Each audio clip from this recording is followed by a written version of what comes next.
by the Honorable Brian Krolicki, the Vice Chairman of the Nevada Gaming Commission. So can you talk us through how the Nevada Gaming Commission keeps abreast of all the new technological developments and changing consumer habits when it comes to gambling? And how do you balance this with maintaining and supporting the growth of Nevada's casino sector? It is so hard. It's an incredible challenge. You know, technology changes every day, and the gambling industry doesn't often lead technology, but it regularly and quickly takes advantage of it. So in our technology lab, literally in Las Vegas, it's like since I'm in the UK, it's like a James Bond lab of all the things that they have and taken apart and testing and things like that.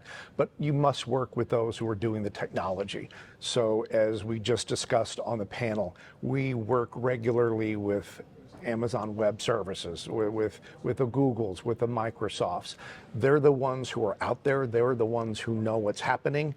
You know, you can't, we regulate gambling to the point where it's not gambling anymore. We don't do the cloud. We don't do fintech.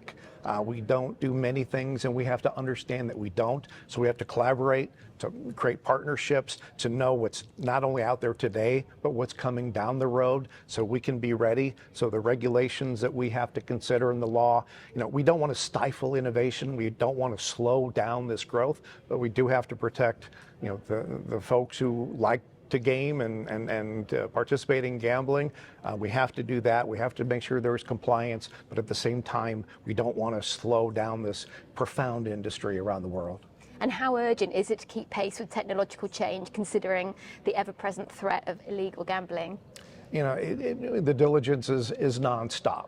You know, the anti-money laundering, crypto, which isn't necessarily a bad thing, but you have to know where that crypto is coming from. So we just talked about blockchain and how we can use technology for the good. You know, it's just very critical that, you know, as wonderful as technology can be to help and to enhance an experience of a gambler, that we're not creating situations where a gambler is participating or gambling in an unreasonable way or something they wouldn't otherwise have done if it were not for artificial intelligence anticipating or encouraging, again, conduct and gambling that they would not otherwise do. It's a very fine line.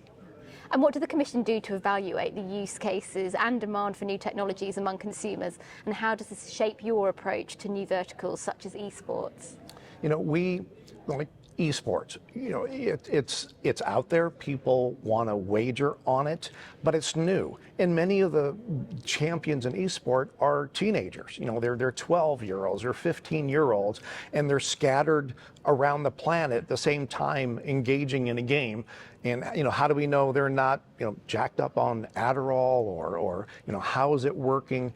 You know, in Nevada, we don't have people gamble unless you're 21 years old. So I mean, again, it's not a bad thing, but we just need to understand what it means to these people, what it means to be wagering, and that people, when they do wager, are getting a fair proposition.